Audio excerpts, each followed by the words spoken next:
Okay, thank you all very much for the presentations, which are all extremely enlightening.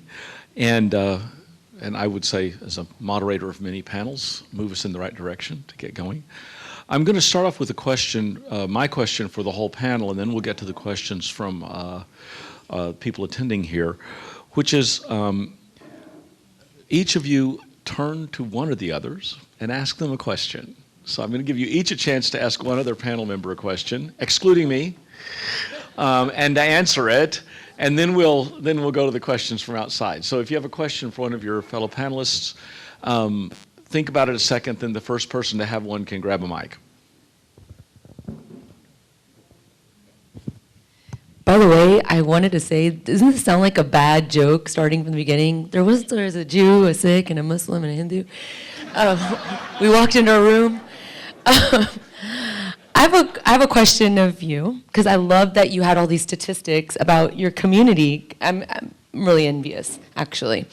Do you find that with all these trajectories in different directions in which the Jewish community has moved to open up these different synagogues, has your generation kind of brought it back in to more central synagogues, or one division or denomination more so than the other? First a comment about the whole idea of counting and statistics.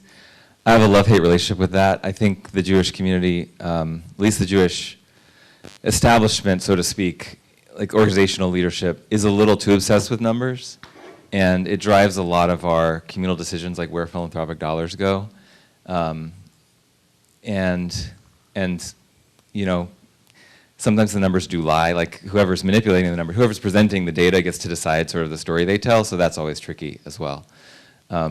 That's why I was just saying earlier, like the 97% pride number, which is an amazing thing. Like if you're looking for a growth industry, like that's a good business to be in. Like that's a great number to have. But so much of the Jewish communal conversation is anxiety about whether we're going to survive. And that drives a lot of fundraising message too. And I don't think it's compelling to my generation and younger, honestly. Like, survive for what? Like, survivalism for its own sake is not interesting to a lot of us. So, and that comes with being multi-generational American, right, in a way. Like, we're assimilated in many ways, or integrated, and so we're not asking the immigrant questions anymore. So as far as the synagogue, I think what I see is a lot less interest in denominations, honestly. And they're always going to, the institutions exist, and they're going to lag behind the trends. What I see a lot more of is, and less in Houston and less in Texas than in California and New York, for example, but just innovation around what Jewish worship can look like, what Jewish gathering can look like, what Jewish spirituality is. Some of it just, that comes from within tradition, but pieces that we've just dropped along the wayside because our forefathers decided they weren't relevant anymore or ignored them, or because they were provocative. So that's some, just for example, my wife is the cantor at Emmanuel congregation, and she and one of the rabbis there just did a Shabbat in the Heights, because that's another place that Jews live that wasn't on the radar 30 years ago. But maybe 100 years ago actually it was, but that's another story. So they did this thing at an art gallery where they rented out a space, not a prayer space, right, but they turned it into this kind of alternative prayer space where they used folk songs and some traditional Jewish prayers and some poetry that wasn't necessarily specifically Jewish, but trying to, you know, capture some spiritual themes. And it was an awesome experience. It was a huge success. Glowingly positive feedback. They're trying to figure out how to do it more. So that part of it is outside the walls of a synagogue. I think for a lot of my generation and younger, there are a lot of barriers to walking into a synagogue anyway. And so that was an opening to that. So I think in general, like there's interest in connection and community and spirituality and ritual even. Belief, less so maybe, but that's one of the things I love about Judaism is it's not belief forward, if I can put it that way. And so the question is, can synagogues adapt to that reality and actually connect with people in ways that speak to them? Or are they going to keep doing things business as usual and continue to appeal less? I hope that answers at least partially. So, another question. As one of 3 South Asians on this panel, sorry, David. I actually had a question for both of you ladies. In our community, we are, as a second-generation Muslim, we're struggling with taking over the mosque boards away from the immigrant generation and modernizing the mosques a little bit. See, one of the things that I didn't mention when I was speaking up there was that as a community, we stand upon the shoulders of folks like my fathers and our elders who came here and they built the mosques, they built the community centers, they built and forged the political relationships and relationships with other communities. But now it's our turn to essentially take it to another level, right? How is that dynamic in y'all's communities? So we have an active youth group, and so in our tradition, we stick, like you said, you go back to the Quran and see what was Prophet Muhammad's original teaching. So we also keep fidelity to the teaching of the Bhagavad Gita. But Swami Prabhupada, who brought this to the West, he actually made some changes when he came to America with the Hare Krishna tradition I belong to. For instance, in India, the women do not worship on the altar. He was a sannyasi, or he was like a renounced monk, and he would not, he actually taught his female disciples how to put on a sari, which is not something that a monk would do. So that the principles remain the same, but we change according to time and the application changes. So that is what we are trying to impart to the younger generation. And they've taken it on quite well. And what is happening now is the second generation is now mentoring the next generation, which is beautiful to see, since they connect so well. Much like what you and I talked about during the break about how we probably have a lot more similarities. I actually thought this whole time I was a first generation, but I guess I'm really second. Second generation. Good thing you researched that, because I was misinforming everyone. So yeah, so just like I was talking about, I think our struggles are almost identical because of the positioning of where we are. And frankly, we did try to stand up and we did try to lead the way. And this sounds so harsh, but I'm just waiting for the older generation to kind of die off so we can take over, because they're not going to give it up. They're just not. I know it sounds harsh, but I'm just like, it's just not worth the time. And now they're retired and they've got time, so I'm not going to do that. But the way in which we manifest how our version of American Sikhism is through our youth. And so there are things like this that we do that kind of pushes us to the forefront, because we actually have this other principle about fighting for equality and justice. And so that kind of manifests itself and lends itself to be in forums like this, or being a part of the political process, or whatever else you may have. But we are doing exactly the same thing, where we organize camps, or the youth start leading one another, and we've kind of are doing our own subsect thing while working under the umbrella of our Gurdwara. Sure. Oh, thank you. Appreciate it. Okay, some other questions panel to panel here. Who hasn't asked yet or would like to?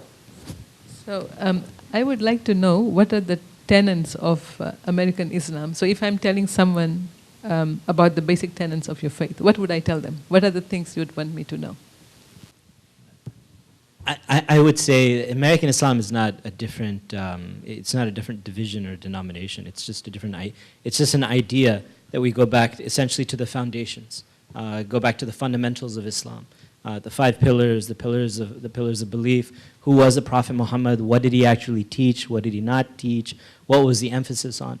A good deal of when I was growing up, and a lot of South Asian Muslims, I would say, especially. I can't speak on behalf of the Arab Muslims or Indonesian Muslims, but a good amount of what, there's a very big scholar in our community. His name is Sadullah Khan. He grew up in Johannesburg.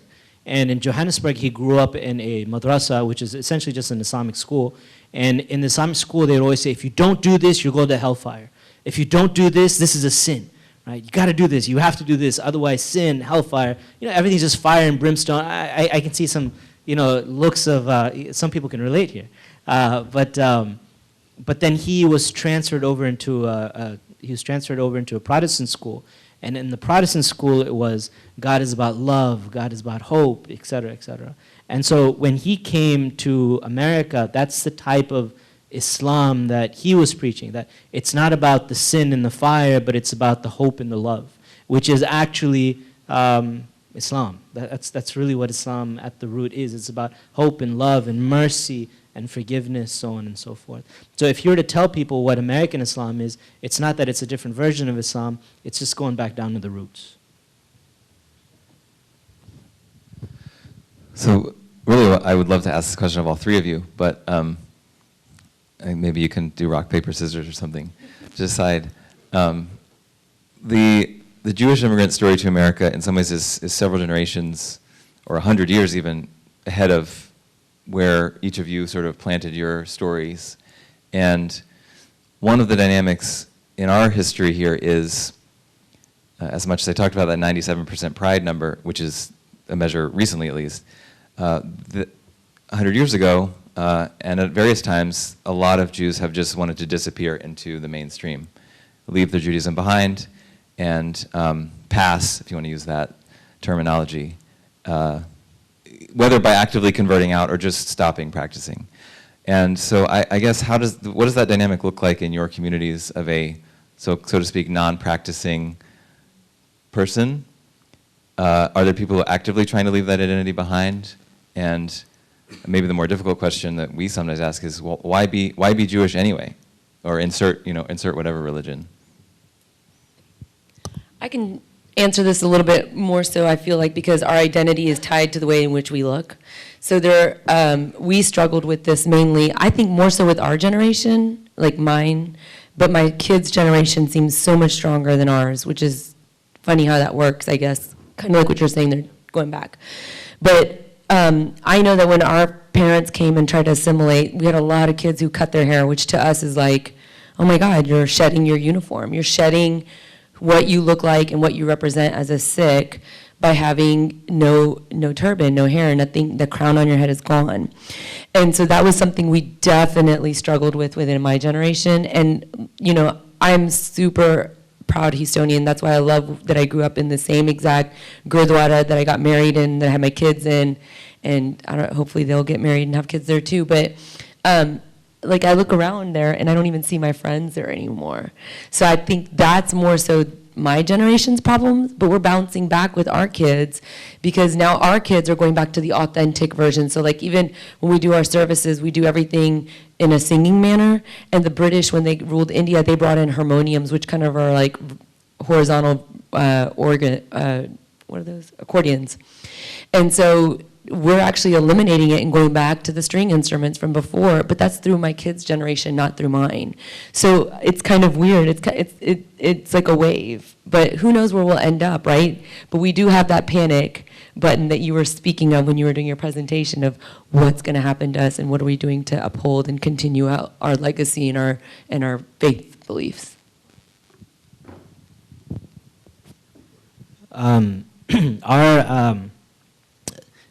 Folks going agnostic or atheist, leaving Islam altogether, I think it's tied to three distinct things.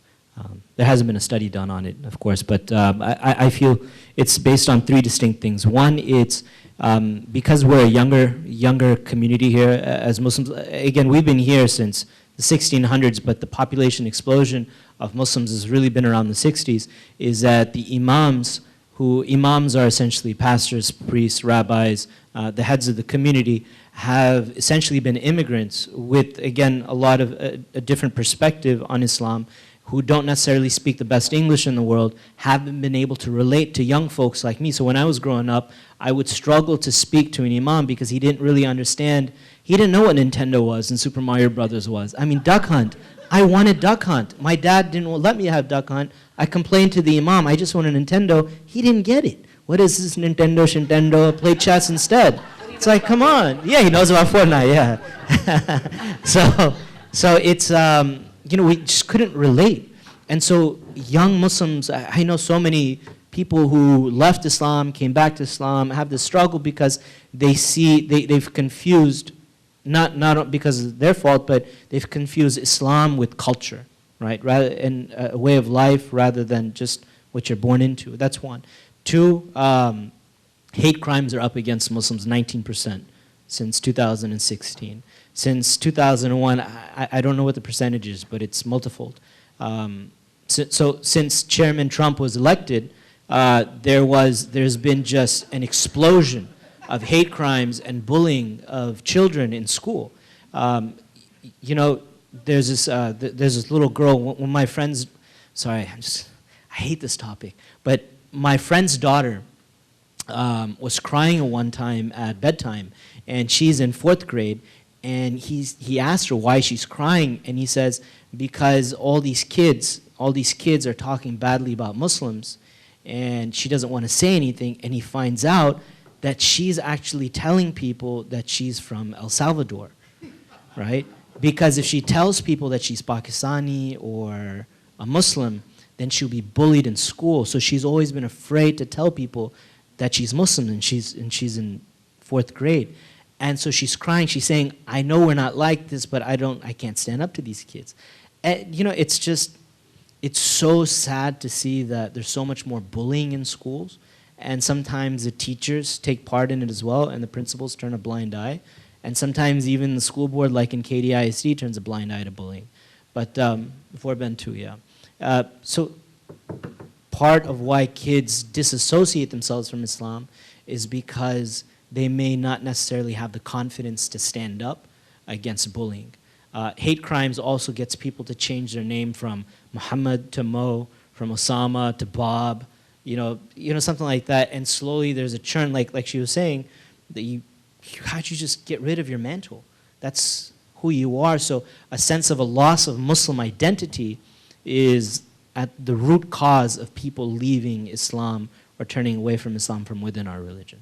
Right? It's generally, I would say, 2 external factors and 1 internal factor.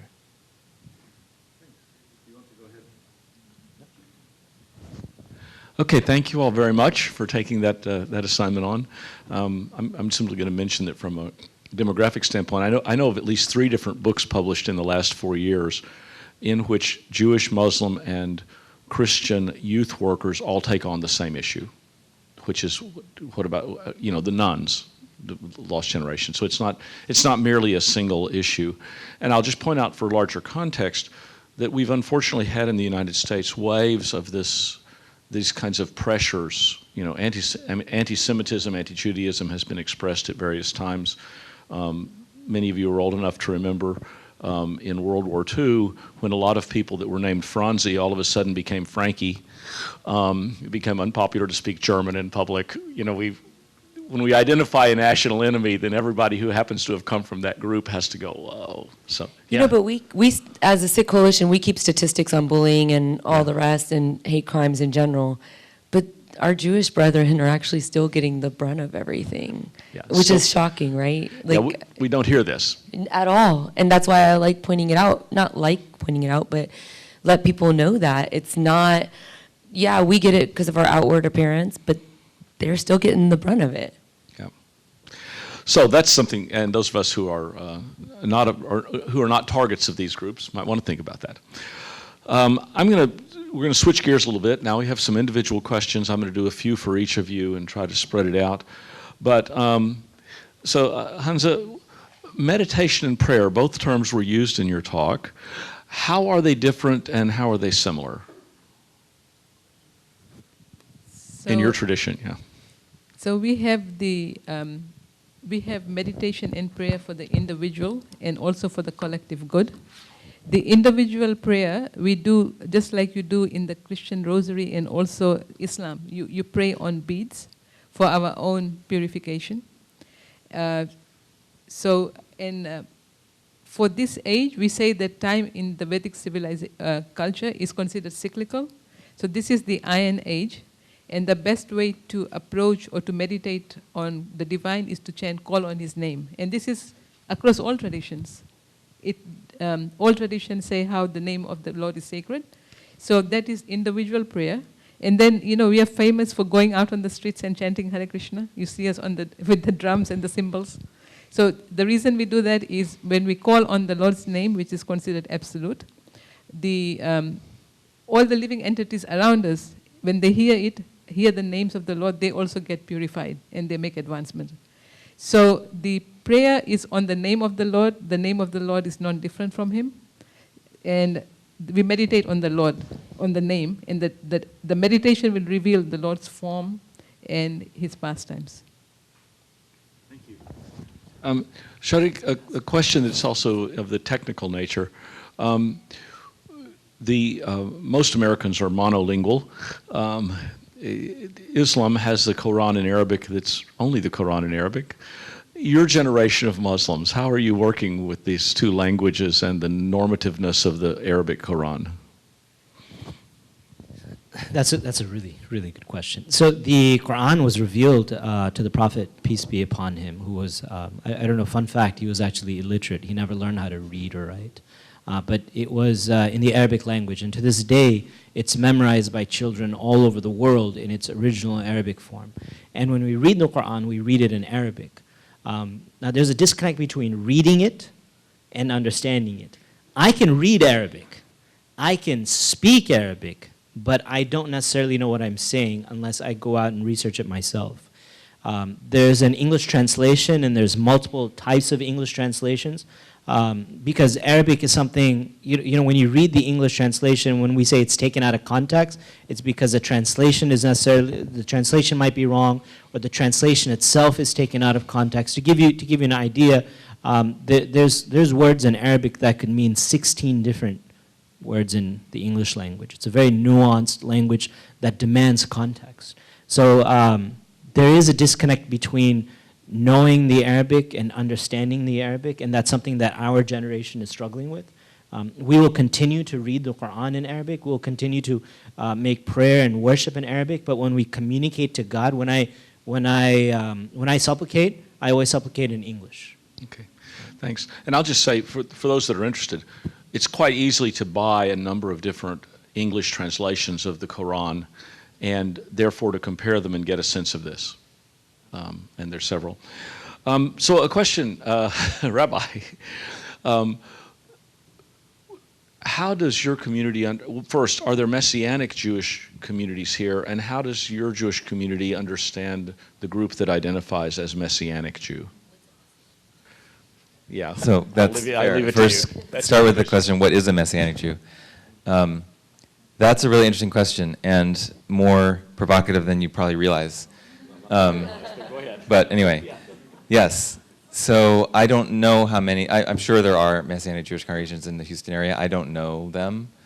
I might pass that off to Reverend Hahn, who has a sense of that. But he knows of. And what's interesting is that this is a very contemporary conversation because the Houston Chronicle ran on Easter Saturday, which was the first night of Passover, a big article about Jews coming together and non-Jews coming together, like 2,000 of them down at the George R. Brown to celebrate Passover, and it was a Messianic Jewish gathering.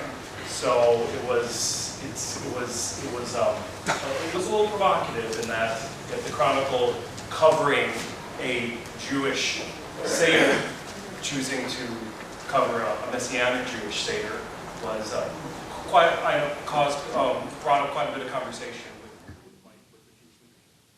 So I'm going to start in a roundabout way by quoting a theologian who I wrote my rabbinic thesis on, who actually was at Rice for many years, Michael Wischergrad, Orthodox Jew, and philosopher of Judaism, and wrote a lot about Judaism and Christianity from kind of comparative theological perspectives.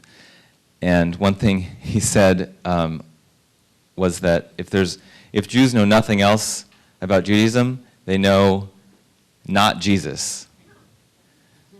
And a lot of that has to do with the sort of American and European historical context, but for Jews, it's a very sensitive topic because there's not much that all Jews typically agree on. One thing that Jews tend to agree on is that Messianic Jews are not considered part of the mainstream Jewish community. Some of that has to do with a fear of proselytization, which is deeply embedded in our DNA, I would say metaphorically.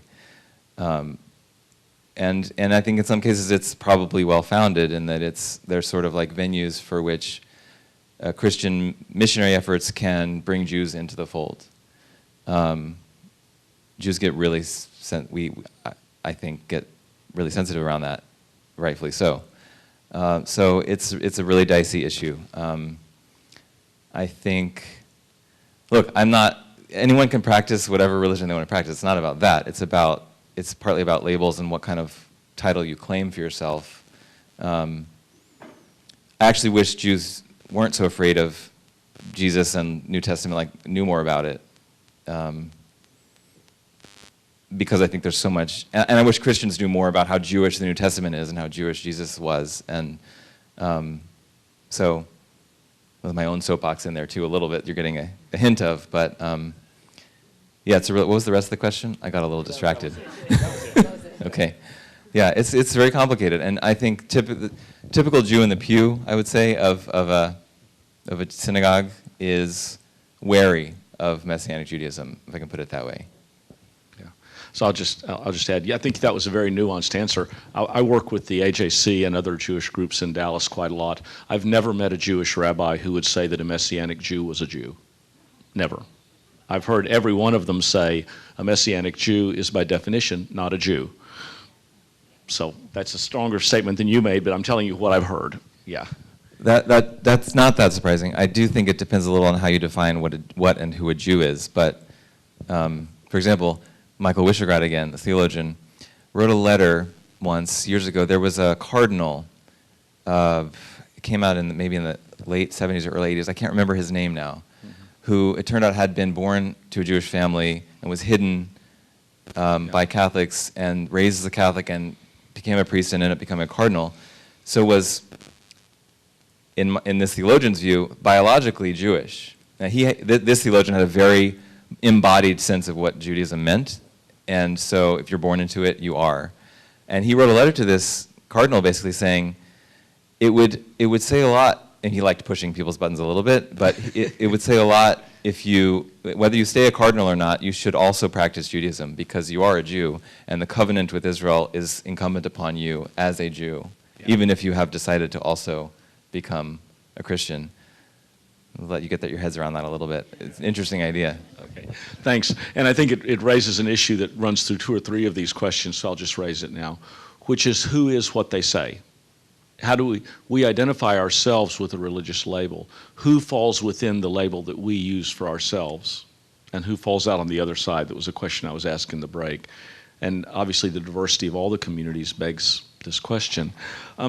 Manpreet, here's one that says, wow, hardcore equality is a very strong message. How can we spread this to society? Vote. No, I'm just kidding. Yeah, vote. That's good. Told you I have a political agenda. No. So actually, one of the things that spreading this is just by what we're doing here, right? Again, it goes back to that example that I gave about my boss learning about our faith and then being able to correct other people, so that's a part of it. Now, there was something, I was talking to Philip during the break, I'd met him, and he was saying, I used to work with this guy, and his name was Baram Singh, and he told me that Singh meant lion. So can you tell me a little bit more about your last names? So kind of a little bit more about Sikhism and going back to the equality piece of it and recognizing a Sikh through that. So Singh is the last name that's given to males. For every male within our Sikh, you can identify a Sikh by just seeing their last name being Singh. And yes, it does mean lion. Remember, the lioness is the one who rules the kingdom anyway. So for women, it's Kaur, which is K-A-U-R.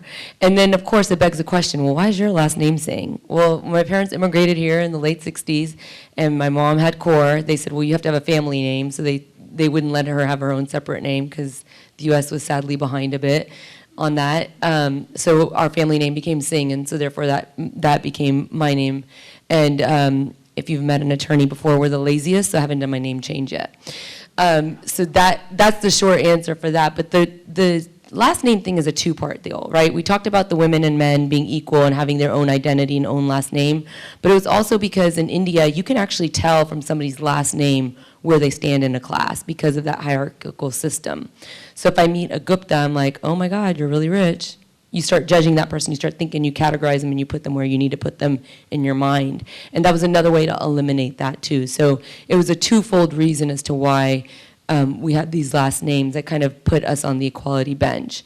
And taking the question just one step further, one thing that I always it's easy for me to practice my religion in America because the American ideals are very similar, and they're ideals, right? Because they're things that we want to be. We want to be equal in America. We want everybody to have the same everything, and all those same equality and thought process of American democratic ideals are the same that my faith has. So it's kind of easy for me to translate in and out, and that's kind of a good default to think about when you think of, your little 2-minute elevator pitch about Sikhism.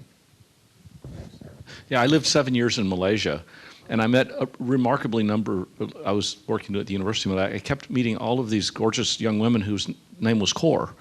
I was going, this is one big family. I just keep running into the same people. Are they some vast cousin group, and all these men named Singh, So, Hansa, a question here. It's too long, but I'm going to ask you to elaborate on one thing. You mentioned austerity as a key principle. Can you elaborate on what austerity means in your tradition? So basically that means controlling our senses. Mm-hmm. Our bodies are meant as vehicles to help us realize our spiritual potential. So in terms of practicing austerity, we don't take any intoxication. Mm-hmm. So we don't get inebriated, so our minds are clear when we meditate or pray. Okay. So austerity in that sense. Yes. Yeah. Yeah, so no intoxication. So Manpreet is saying they have the same thing. Yeah. No intoxication. And in Islam as well. Yes. So, yeah, no intoxicants at all. Is that right? So, Sharik,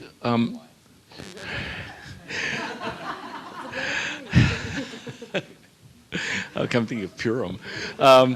Okay, you can invite me anytime. What's your response to conservative leaders who say there are passages in the Quran in which Muslims are ordered to kill non-believers? I thought you were holding off on that question. I thought we might as well get there and go past it. I was like, I know there's a question like that in there. Why isn't he asking? Softballing me. It really comes back down to, well, one, I would, when you want to learn about Islam, you talk to a Muslim. You don't talk to a Christian or a Jew. Just for example, I would never ask Manpreet about Judaism. I would ask David about Judaism. I think that's a very important principle, that we take our information from the source rather than from talking heads. That's number one. The second thing is that you have to remember that Arabic is a very nuanced language, and the Quran is very contextual. Meaning there's so many passages in the Quran there are so many passages in the Quran that require historical context for you to understand. I'll give you an example. Out of the 30 chapters in the Quran, one chapter is dedicated to the Virgin Mary. An entire chapter in the Quran is dedicated to the Virgin Mary. If I were not to read any of the other 29 chapters of the Quran, I may identify myself as a Christian, right? But I have to look at the entire Quran to understand that one chapter. In fact, Jesus, peace be upon him, is part of the all-star prophets and messengers that we have in Islam. Jesus, Moses, Noah, Abraham, Adam, Lot, these are all very, very famous and extremely endeared figures in Islam, especially the Virgin Mary. When you cherry-pick passages from the Quran, you're doing that to justify, the people who are doing that to justify political motives. They're not doing that to speak the truth. You know just as well as I do that there are many passages in the Bible that if I were to cherry pick them, I would think Christians hate women, right? If I were to cherry pick those passages. So it's important that when you see folks that are cherry picking and saying, oh, there's this, without giving you the first few passages and the latter few passages, that you have to question what they say. Now, there was a gentleman who came and asked me during the break, a very honest question. What a great person. He came up and he asked me, some of my Christian friends, or he said some of my friends say that Islam says to kill Christians, right?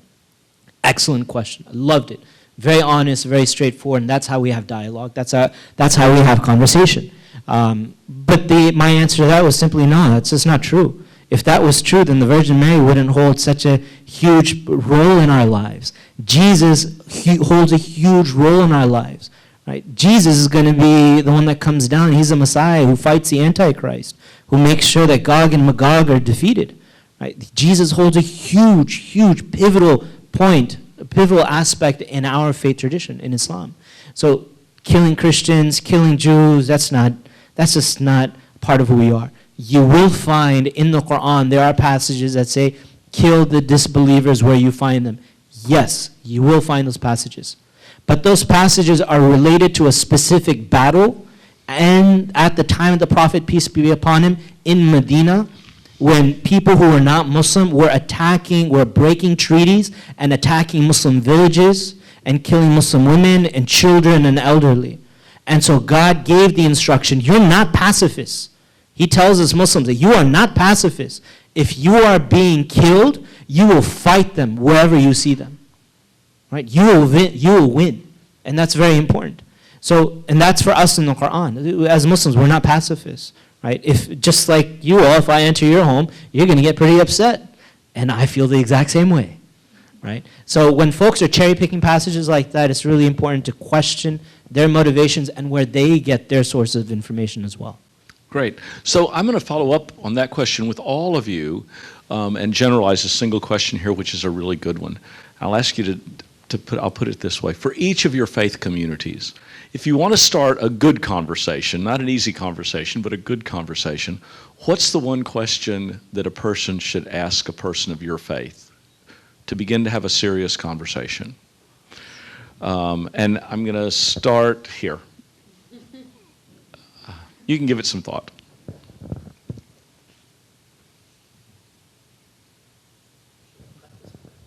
I'm sorry. Okay, you want to think about it for a minute? Yeah, go for it. Yeah, what's a good question to start for the Muslim community? I think to ask a Muslim, one of the more surprising questions you can ask a Muslim is, what is the status or what is the role of a mother in your family? As a Muslim kid, we're told over and over again that underneath the feet of your mother is heaven, right? Literally, heaven lays underneath the feet of your mother. Not literally, of course, but what I mean to say is that when we respect our mothers, when we take care of our mothers, that is a door to get into paradise, meaning listen to them obediently, without questioning them. If they ask you to pick up the towel off the floor, you got to pick up the towel off the floor. I've been conditioned to think that, by the way, right? When my mom says do something in the Quran, it says you can't even say oof to them, right? I can't even complain. I'm not allowed to complain. It's sinful. In fact, the second most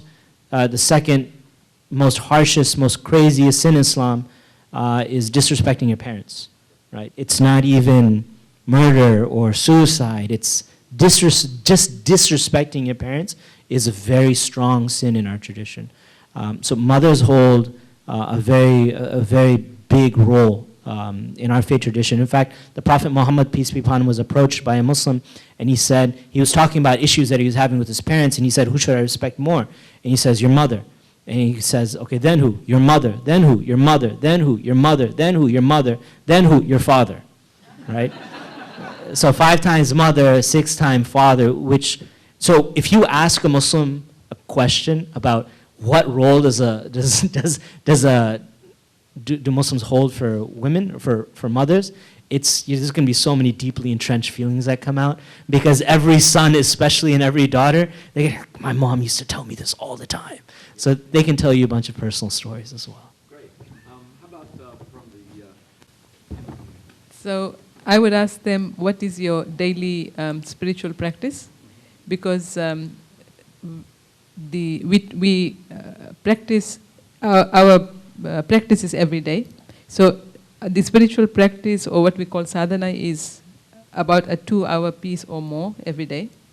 And then the way they live their lives, practicing the principles of cleanliness, so keeping clean internally and externally, compassion, so not killing animals, or eating vegetarian food, blessing the food, giving thanks, practicing gratitude.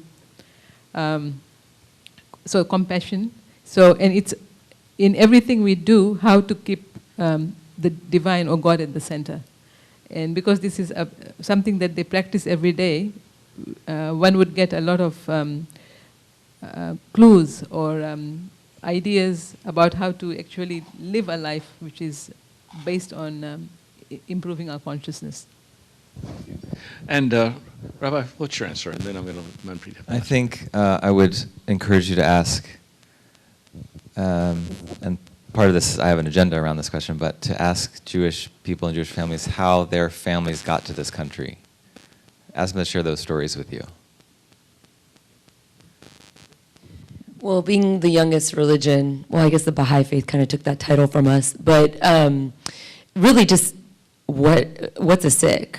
Like asking, because people are so scared to ask these days, right? We're so worried about being politically correct. And even when I was talking to Priscilla before, she's like, oh, well, if we have some questions, I was like, I'd rather you guys ask the like insulting questions, because I'd rather tell you what the answer is than you go to Google or try to figure it out on your own. So that, and then we always get the frequent question too, are y'all Muslim? And so, well, they always say it with the Texan twang, right? So you gotta, y'all Muslim? So to me, you guys should know the answer to that now. But those questions, I know it's like so basic, but that's literally our struggle right now. Like people don't even know who we are, that we exist. So that one question is it for us at this moment. We can't even get into the depths of anything yet. Okay, thanks. So one of the in the presentations, the issue came up of membership, and it's come up again. In each of your communities, how do you conceptualize membership in the community? There's a certain way within Protestant Christianity that has to do with it being a voluntary organization, personal faith commitment, this sort of thing. What does membership in your community mean? What are the dimensions of it, as quickly as you can? And we can just go down the row. Rabbi? I've had, when I was in a pulpit, we had a whole board meetings devoted to that question, which we never agreed on. But there's lots of different levels at which to answer that question. One is like simply with a synagogue, a member is defined in a certain way. Usually it's associated with some sort of dues payment, although those things are changing now, again, with this younger generation not being interested in paying mandatory dues to be a member of something. A lot of us talk more in terms of belonging instead of membership. What does it actually mean to feel like this place is your home spiritually and you own it? You're a stakeholder, not a consumer. It's another thing we talk about. And then the issue with Judaism generally too, that it's not just a faith community. So it's not even primarily a faith community. It's some kind of cross section of faith, culture, ethics, practice, history. And so to simply call it a faith community doesn't cover all the nuance. So membership in that, how do you even begin to define that? The Federation and the sort of communal organizations have one version of who they consider to be part of the Jewish community broadly. Synagogues and the sort of spiritual authorities have their own version of what it means to be a member. The Chief Rabbinate of Israel has, God bless them, has their own version of what it means to be a member of the people. So it's a complicated question. I don't have a straight answer for it. For us, it's $5 and your signature on a sheet of paper, but but that's just for like our actual Gurdwara membership. But in general, I actually would go back to your 97%. To me, that's how we would do it. What do you identify with? Because there's a lot of people, that don't have their turbans or don't have the uniform, but still subscribe to being a Sikh and call themselves a Sikh. They like the morals and values that are associated with it.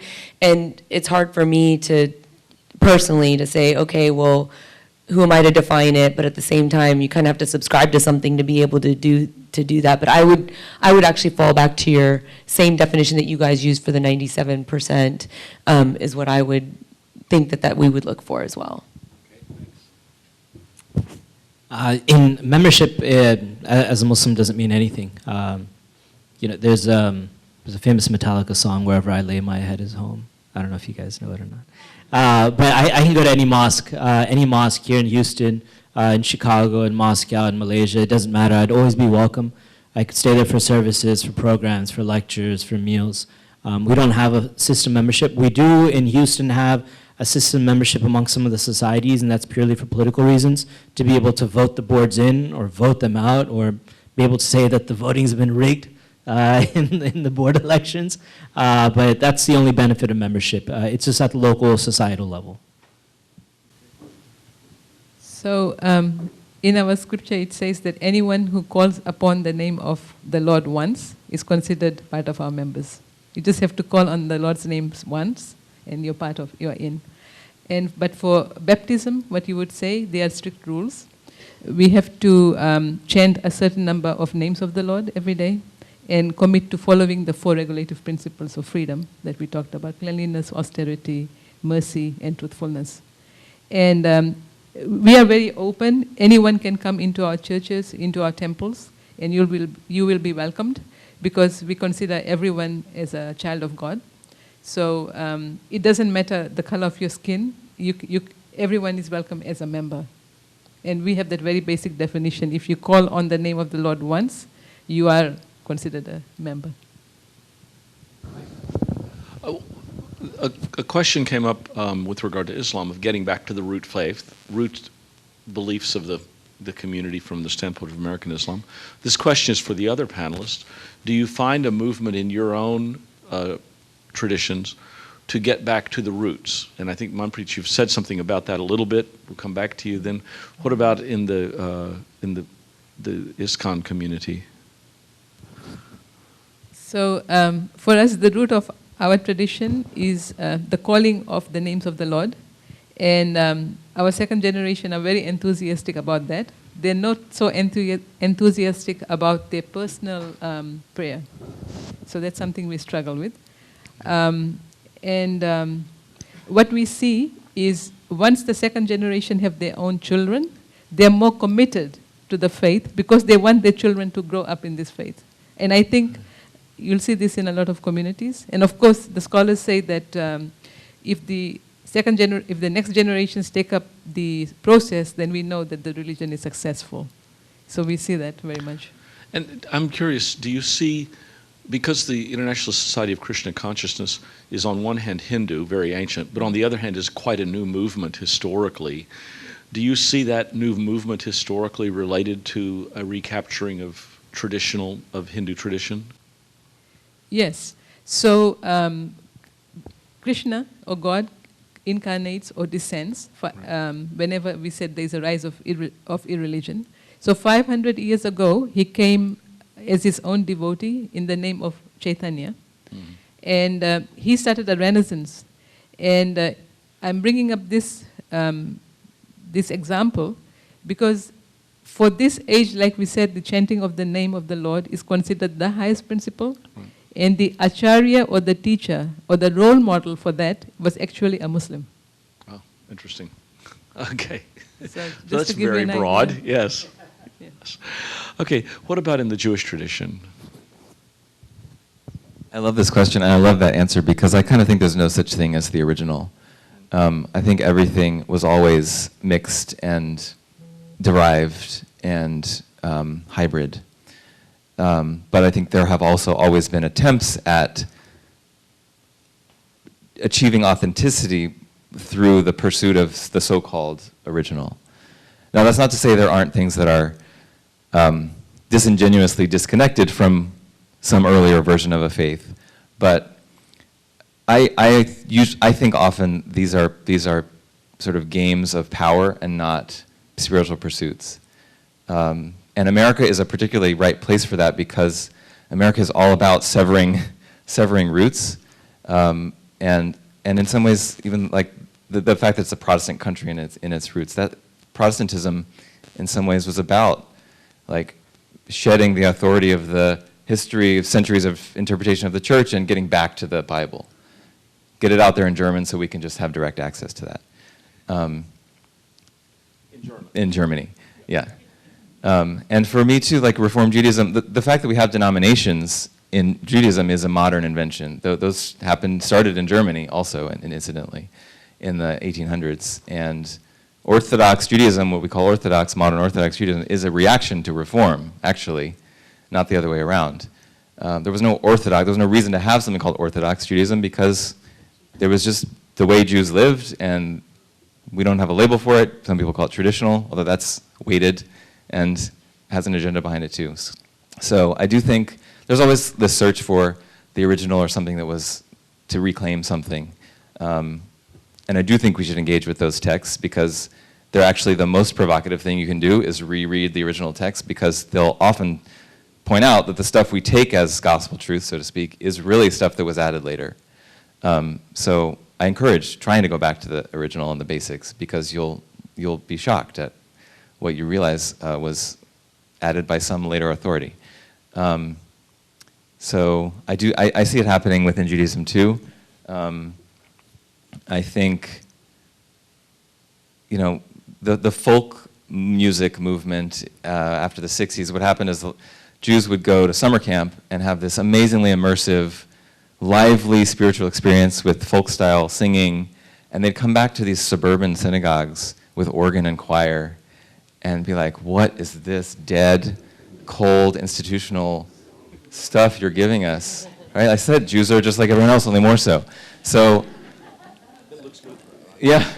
Well, yeah, we got a lot from the Protestants. We borrow a lot from the Protestants. So they, including the organ. So then that generation grew up and created the status quo, which is a lot of folk style. And so now, someone will call traditional melody something that was actually written in the 60s, but of course they will, you have to pry that melody from their cold dead hands, because for them that's traditional. So it's not a good answer. It's neurotic, my answer really, but I think that's the truth of how we relate to tradition and how we relate to being relevant and evolution. And we all want to say, yeah, this is more authentic, this is more original. I think that's a little bit often a fallacy or a myth that we tell ourselves to give ourselves authenticity. The best you can do is sort of be honest about you're trying to learn and trying to do what you think is reasonable and rooted in tradition. And as we're heading into the Jewish high holidays, I'll just finish with a text, one of my favorite texts it's actually from the book of Lamentations, but it's a text that gets out of context, like many of our prayers, beautifully out of context. And you could say the whole of rabbinic tradition is an exercise in taking things out of context in a beautiful way. So this verse is really hard to translate, but it's like the second to last verse of Lamentations, and it says, "Renew our days, chadesh yamenu kekedem." It's almost completely paradoxical, because it means something like renew our days as of old. Make us new like we were before. I think it's a beautiful way of thinking about that question. Every generation is going to be doing that, probably. I think we just have to be honest about the fact that we're all also creating some things from scratch and from the mix of cultures that we're a part of, and America, whatever that means. So, yes to all. Okay, thanks. Well, I really do feel like I'll give you back the time, because I do feel like I answered that by saying the same from before. Okay, thanks very much. Then a couple more questions, then we're going to move to kind of a wrap-up. But and these are for each panel member, and I hope you'll keep the answers brief. And this is a hard one. America is we believe in free markets, including free markets for religion, and so what Christians call evangelization, or persuading people to change communities, is part of the American ethos and American culture. In a multi-faith city, at this point in time, is evangelization acceptable to members of your community? Okay? In other words, is it acceptable for a person to try to persuade someone to leave one faith community and join another? And we'll start on the end and work this way again. No, we say that whichever is your favorite name of God, you should chant that. So the idea is to get a person in relationship with his perceived beloved deity, and if a person has that relationship, then he's on the right path. So we don't ask you to change faiths, but we want you to make your faith strong in a genuine tradition. In Islam, we say that God, Allah, has 99 attributes. And one of those attributes is the name Al-Hadi, meaning the one who guides, whose responsibility is to guide people to the right path, whether it be guide people on the right path to San Francisco if you're trying to get to the Golden Gate Bridge, or to wherever you are trying to go to in life. So in Islam, it is not necessarily, I guess, evangelical, although some Muslims might say that it's their responsibility to go out in the middle of the road and call people to Islam. The way that the Prophet, peace be upon him, did it was essentially he just gave out information on what Islam was. I'm not saying he went out on the street corner and gave out brochures, but he would tell people what Islam is. And if they wanted to embrace Islam, that was up to them. If they didn't want to, that was up to them. There's no, in the Quran, it says that there's no compulsion in religion. So you're not forced to become Muslim. It's a choice that you make. And in Houston, the fastest growing population of Muslims are actually Latinos. And in the country, it's African Americans. Fun fact. I like your fun facts, by the way. So we do not have any tenant as to even kind of like, that's kind of what got us in this problem to begin with the hate crime stuff. We never really talked about who we were or what we were, and we don't get bonus points for switching anybody over, so we don't really do any of that. But we are very similar to the Hare Krishnas in that we believe that everyone, remember I talked about that concept about God being all the same, just calling them different names.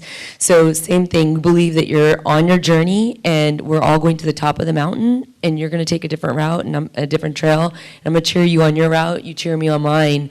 I don't want to knock you off of your trail and tell you that mine's better, and I'd hope the same reciprocates. So that's kind of how we look at it. I would say that Jews have baggage around evangelism because we've been on the violent end of it for many generations, and that trauma has been passed down. So that's one thing. The other thing I would say is just to think about, if you are going to try to persuade someone, what's actually an effective way to do that? That convincing with words is probably not going to work, and what works best is like showing people, I think what Sharik said, information, and also like honestly like loving community. That's what actually converts people, not convincing them of an idea, in my opinion. So that's, and just one quick story, I was meeting with a wonderful young pastor who's planting a church in the 3rd Ward. He's part of the Sojourn community. Carlos, a really interesting guy, and he has just an amazing, powerful story about his life, how his life was turned around by a conversion moment, basically by a preacher who got to him at a very low time in his life and turned him completely around. And for him, sharing that is trying to share that hope and life with someone else who might be going through that. So that was helpful for me to think about. It's not that he's like trying to twist people's arms to join a club, but like share the truth of what transformed his life.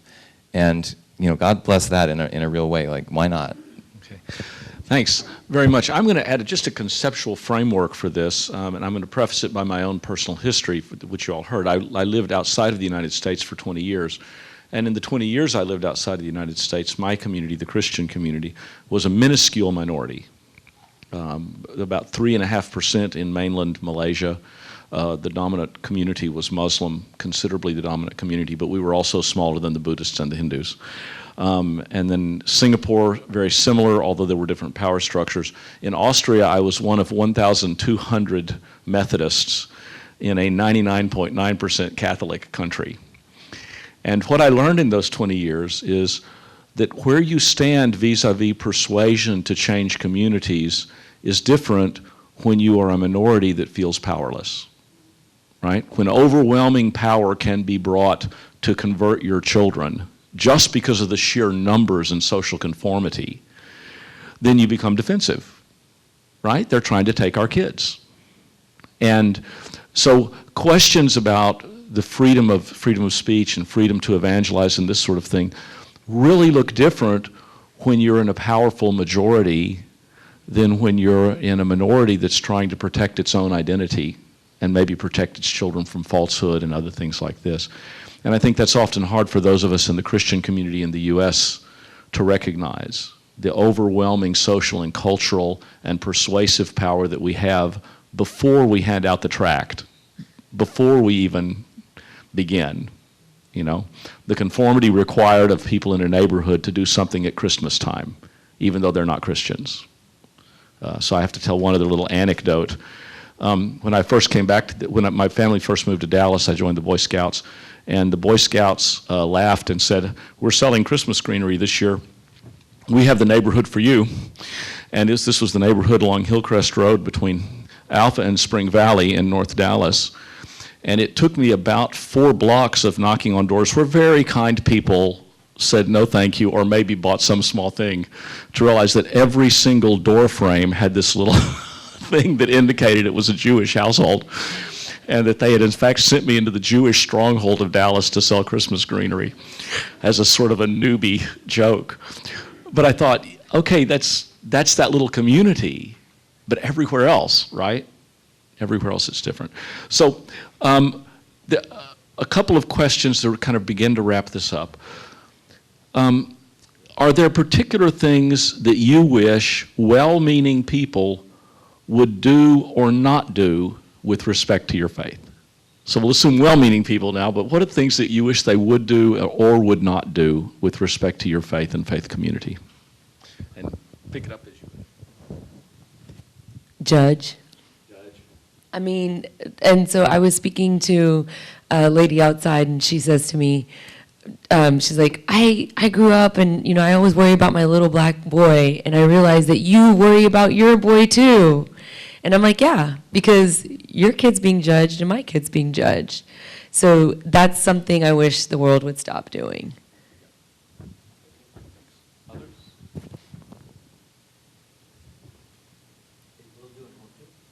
What should do or should not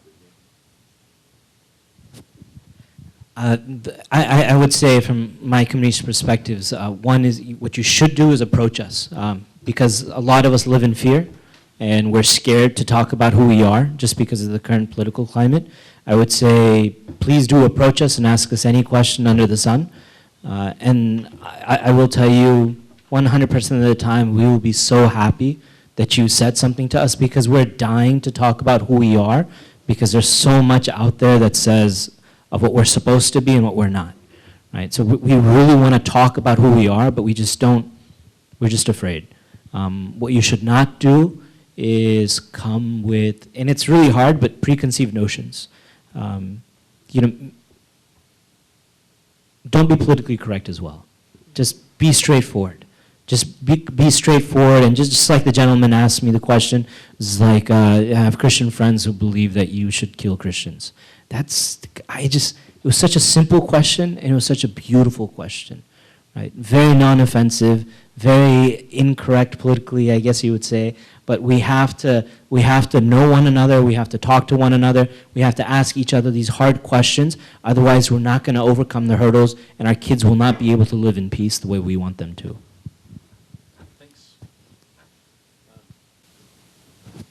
So I would say you should, or we would encourage you to read our books, because that gives the perspective, or going back to the basics. And when you read those books, judge what you read in context, because there may be some statements which feel very heavy.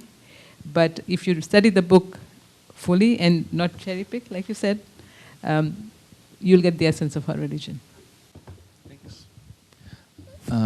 This is kind of a narrow answer, but a not to do is to do not assume that all Jews feel the same way about Israel, and be willing to have an open conversation. If you're interested in what a Jew standing in front of you feels about Israel, then approach it that way, and not assuming that they feel a certain way when you start the conversation.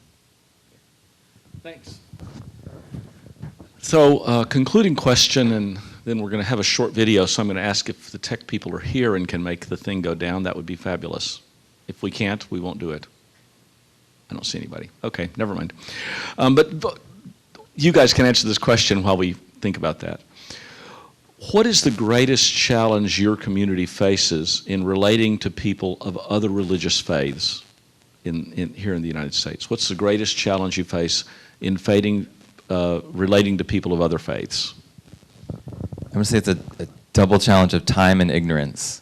By ignorance, I mean ignorance of my group, of other groups, and the other way around. And of time, it's related to the proselytizing question. It's like, what if you took all the hours you're devoting to evangelism, and just try to do a better job of engaging the people who are already at the table more deeply in your faith. I would love to see us work on that too. We barely have enough time to educate kids Jewishly and teach them Hebrew, let alone engage with the diversity of faiths in the city. So, time and ignorance. To me, the challenge is that there is no challenge. Like, we're sitting up here and we're all saying the same thing. The bottom line is we're all the same. We all believe the same, we all think the same, we all love the same, and we all believe in God the same. And I think that that's one thing, once we all realize that, there is actually no challenge to be had. I don't understand the question, I'm sorry. Well, in relating to people of other faiths, what's the greatest challenge you have? Do you have a challenge relating to people of other faiths? The greatest challenge that I think that I would say that we have is overcoming preconceived notions about who we are, what we're supposed to be. Because before I even meet someone who hasn't met a Muslim, these folks have already had several points. I'm in marketing, so it takes 14 or 12 touches of impressions before a consumer buys something. So you see a billboard, you see an advertisement in a magazine, you see a commercial or radio, you hear from a few friends, and you're prompted to purchase something. So it's how do we get you to those 12 points of impression? So before I meet someone who's ever met a Muslim before, it's most of the time they've already gone through several points of impression that generally say that paint me as a bad picture and paint me as the other. So I think the challenge that I have relating to another person of faith is how can I help them vomit out all those preconceived notions that they may have about me and my people and my son, and get them to understand who I am as a human being. So in our faith community, I would like to see our practitioners respect other faith traditions and not feel that they have monopoly on God. They are advanced practitioners in every faith, and we have to be open to see that and appreciate their level of advancement. Thank you all. We still have some time left, so Priscilla and I have taken a decision that we're going to open this up to the floor for a few more questions, and then I'm going to follow up. But again, maybe I should stand up so I can say this authoritatively.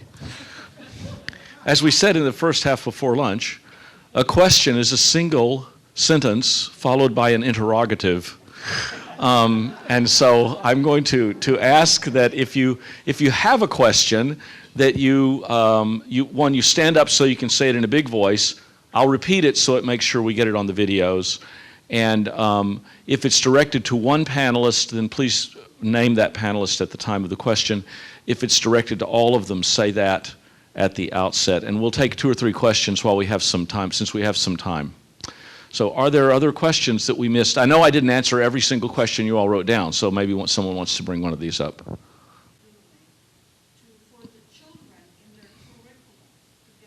Yes, so I'm going to repeat the question first, which is, what are you all doing to get education about religious faiths into children's education, right? And we might want to make it a 2-part question. One, that has partially to do with the public school system. It also has to do with the education that children receive within religious communities. So, go for it. Well, I just want to give the primer as to what happened within the Sikh community. So just exactly like you said, there was absolutely nothing in the textbooks that even mentioned Sikhism, and if it did, it was like a sentence and it said, Sikhism is a mix of Hinduism and Islam. It's like, a branch of. And so it was misinforming, first of all. And then second of all, we weren't there to add in facts about Sikhism to preach, because you have to do the separation of, church and state, right? So ours was purely from a factual standpoint. We're the 5th largest religion, and people just didn't even know that it existed. And so when there's a world religion section of the textbook, that they just mentioned the word Sikhism. So my tagline to the Board of Education was 7 letters. That's all we're asking for, 7 letters. All you have to say is Christianity, Islam, Judaism, Sikhism, Hinduism.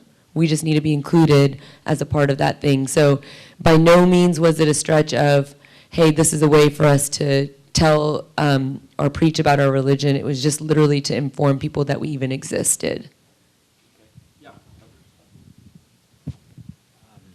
I just wanted to mention that there are so many Muslims out there who are politically involved, who try to get into the Texas Board of Education and influence the curriculum at the state level and at the local level. My question is just going to be very simply to urge you to go out and vote. And that's so important, to go out and vote, because the people who we vote for have a huge influence on our educational curriculums. I'm sure you guys heard just a few years ago, there was a push to call slaves undocumented migrants in Texas. Undocumented migrants. Just erase slavery altogether almost, right? And to call the Civil War a war of northern oppression. It's insanity. So I would urge you to just get involved in the political process. And that's what we do in the Muslim community. We urge people to get involved in the political process. It's very important to vote Beto and not Cruz. Sorry, I shouldn't have said that. Just vote common sense. Can I just piggyback off of that? I'm so sorry I'm like dominating this, but it's obviously a passion of mine. So one of the things that, he's talking about voting about your Board of Education people, it does matter. So Texas is the largest purchaser of textbooks. So once they make a change here in the curriculum here, it affects the entire nation. That's why we're important. And secondly, what came to mind to me too when you were speaking is there's a Netflix documentary called Visionary, and it was actually done during the time period that I had gone down there because the standards are only renewed every 10 years.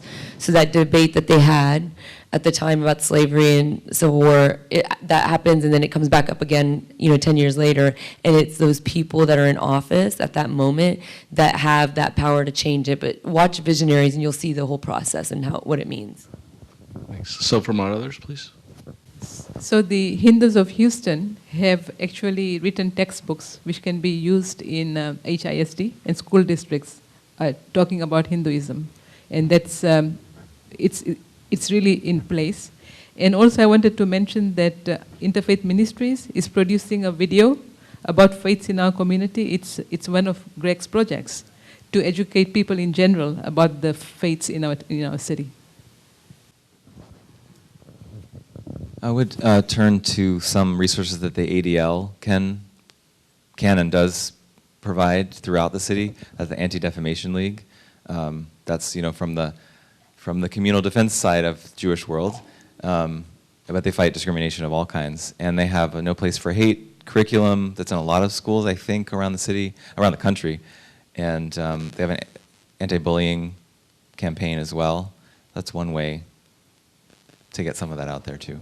Yeah, and I should mention, for those who don't know, the Anti-Defamation League is one of the oldest organizations in the U.S. doing this work, and if you look at their material, it's not strictly limited to overcoming anti-Semitism. It generally speaking is defending the freedom of all the religious traditions. Yeah, go ahead, Greg.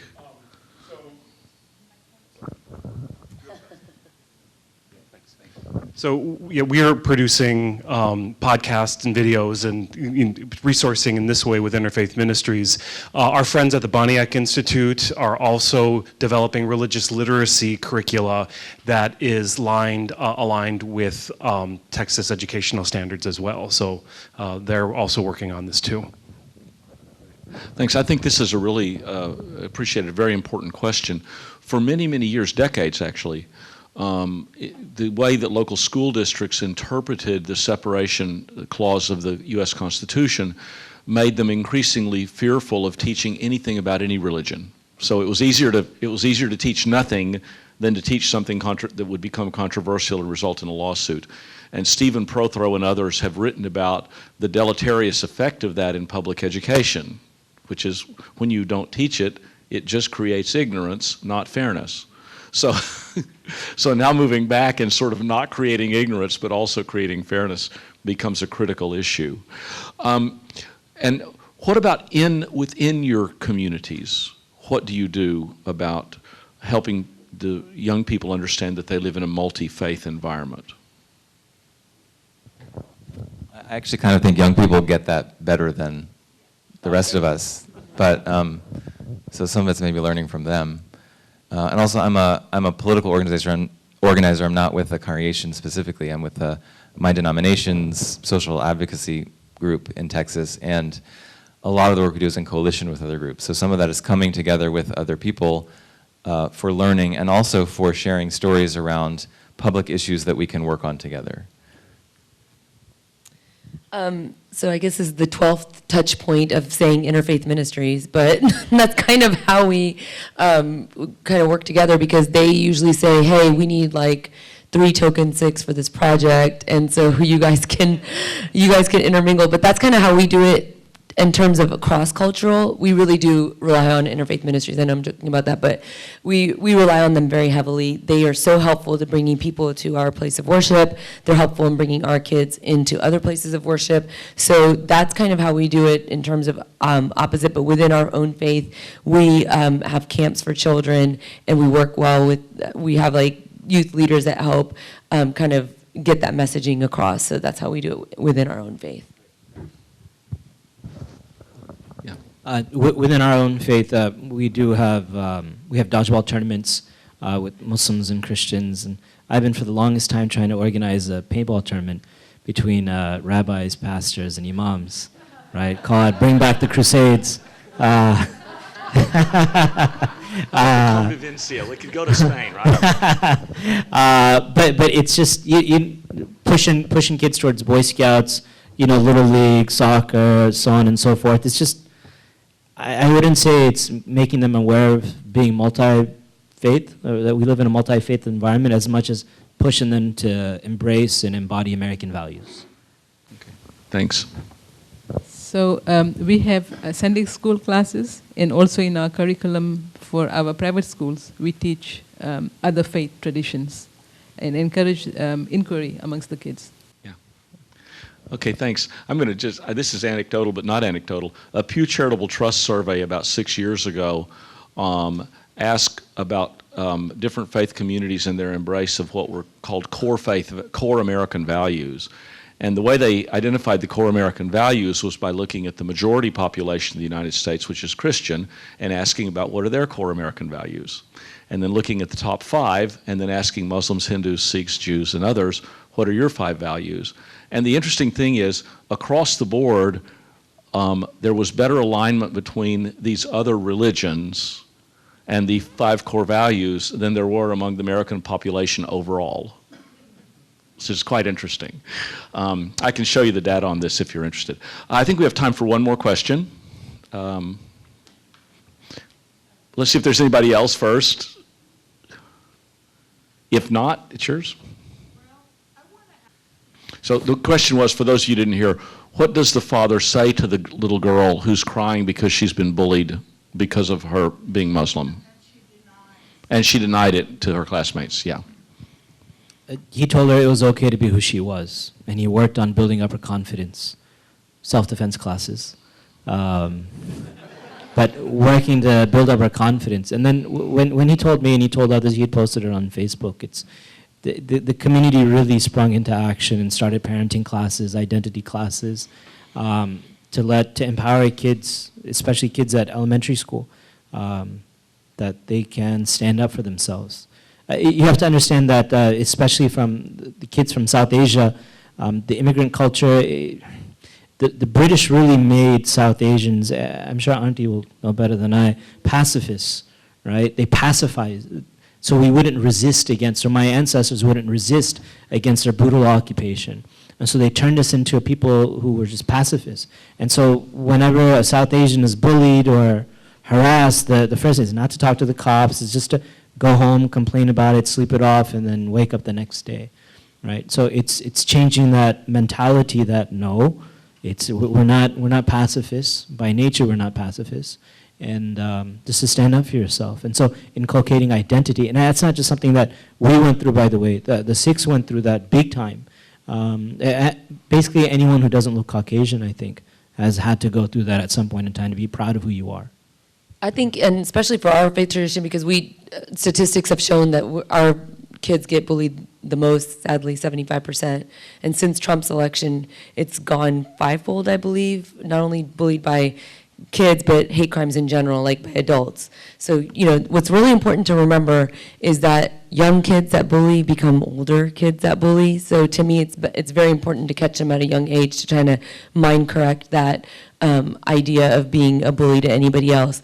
But for me, in the Sikh faith tradition, because we have this heavy reliance on social justice and not just standing up for yourself, but standing up for somebody else, what I've told my kids and what I continue to tell my kids is, actually, if somebody else is being bullied and you're standing there and you don't do anything about it, you're no better to me. And so they not only should be standing up for themselves, but more importantly for other people. And because that's what the uniform is about. That them having that crown on their head and them having that Singh as a last name, that's what they're supposed to be doing. It's supposed to be protecting other people as well. So to me, succumbing is not an option. I have to say I find this fascinating because I think that from my reading, there's been a revival of interest in these same kinds of issues in the Jewish community, particularly in Israel, the Maccabee Games and stuff like this. The questions of creating submission through colonialism and then how do communities respond and keep their identity is one of those big social questions. And then how then we confront bullying, how we confront hate crimes when it happens to our neighbors, and to what extent do those of us who don't need to suffer from that because of our dominant position then align ourselves with our neighbors, is one of the big issues. We're coming to a close. Priscilla, do you need to say anything? Okay, I'm going to say one thing, then I'm going to hand the mic to, okay. So I'm going to thank all of our panelists, and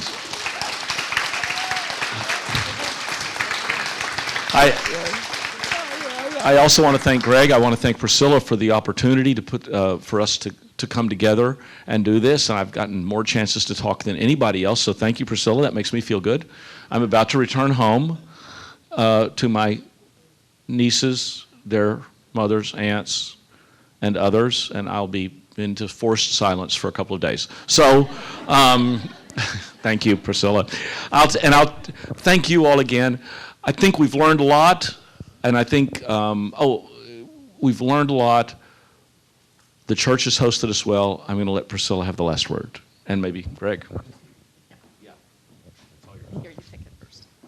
So if there's anything that I want to convert you to, it's two things. Number one, the wonders of Perkins School of Theology and their lay school here in Houston. And the second is to convert you to being force multipliers for organizations like Interfaith Ministries. We're only so many people, but if you've heard our message and you've heard about our resources and you've met our friends and allies, that you can be spreaders of that message, the spreaders of information, disseminators and instigators, and bring us out into other communities as well. We can only know so many people, but now that we know you, hopefully we now know the people that you know, and you can help us force multiply out into the Houston community.